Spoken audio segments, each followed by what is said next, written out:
need you to strap in for this one, because what I'm seeing on the model runs today is one of those atmospheric setups that grabs you by the collar and demands your attention. This isn't just whispering. Winter's coming early. It's shouting it. And I'm not talking about a minor cold front or a couple of lazy snow showers drifting around. I'm talking about a full-scale polar vortex disruption. A powerful high-latitude ridge building over the Arctic that looks primed to unleash one of the earliest and most volatile cold blasts I can remember seeing on long-range guidance. And the wildest part, the models aren't hinting at just one major snow event there, teasing the potential for multiple significant systems across the central and eastern United States as we close out the month and roll into December. I'm not going full snow hype just yet, but I'm telling you straight up, the atmospheric puzzle pieces are lining up.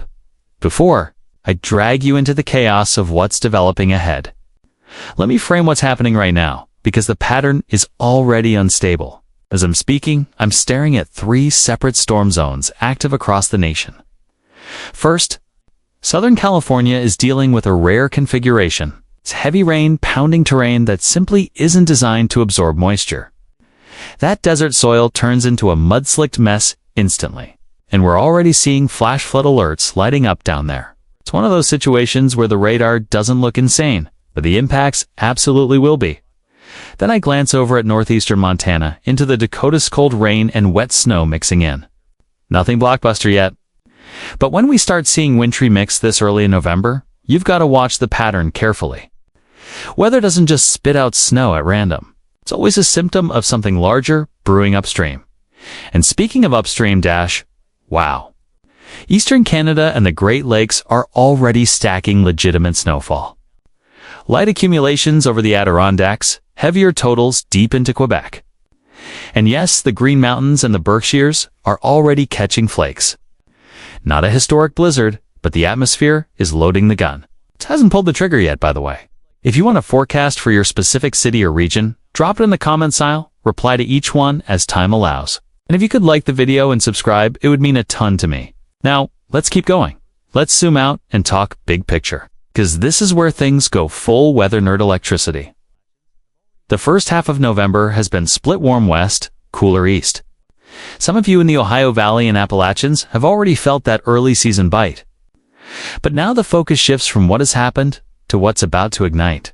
When I roll the model animations, the first thing that punches me in the face is just how many moving pieces there are. A storm sliding into Maine Sunday night, a potent Pacific system slamming moisture into California and the Sierra Nevada by Monday, thunderstorm chances bubbling across the Midwest on Tuesday, and then suddenly everything tightens into a configuration. That makes me sit up straight. Here's where it gets wild.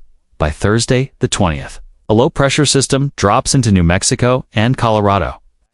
Instantly, a warm front begins dragging rich Gulf moisture into Texas, Oklahoma, and Arkansas, while the backside funnels cold air straight out of the Rockies. That, my friends, is thunderstorm fuel, not your typical dreary November drizzle.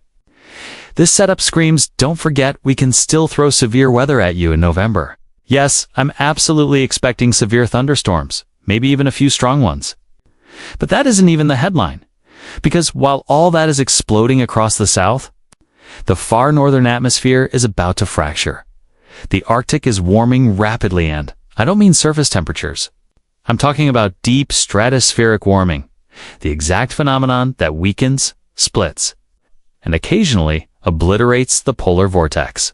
I've studied these charts for over a decade. I can't remember the last time we saw a stratospheric warming event occur this early. Typically, these show up in January, maybe late December if we're lucky. Seeing one in November? Practically unheard of. That's exactly why the long-range models keep showing the jet stream flattening out near Thanksgiving before suddenly spiraling into chaos. Once the polar vortex gets disrupted, cold air doesn't just drift southward, and the entire pattern becomes volatile, not only for cold, but for major storm development. Watch the end of the run. Around November 28th to 29th, the northern jet comes surging down from Alberta, while the southern jet siphons moisture straight out of Mexico. When those two jets merge, that's when things turn dangerous. And right now, The European model is depicting a massive low-pressure system forming somewhere over the central U.S., unloading snow from Kansas to Michigan, then intensifying over the Great Lakes with sub-985 MB pressure. Let me translate that into human terms. That is the signature of a winter storm powerhouse to kind that can shut down interstates. Dump a foot of snow in 24 hours, and yes, maybe even drop snowflakes during the Ohio State versus Michigan game. I saw that too. A snow globe rivalry. Probably won't time out perfectly, but the mere fact that the possibility is showing up right now is insane. This is ground zero for some of the earliest and coldest air of the season. I keep seeing signal after signal showing true winter chill hitting toward the end of November. I'm talking highs in the 20s and 30s midwinter temperatures, showing up in late fall, and along with it comes a conveyor belt of clippers, Alberta lows, and lake-enhanced snow events.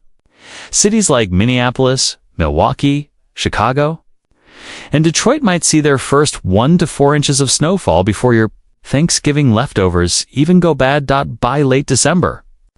I wouldn't be surprised if Chicago is already sitting at 10 to 15 inches of snow, slightly above normal for that point in the season. Minneapolis could be pushing 20 inches by New Year's, and if the pattern locks in just right, those totals could climb even higher. Like heat-effect snow. What's happening? Cleveland, Buffalo, Grand Rapids, brace yourselves.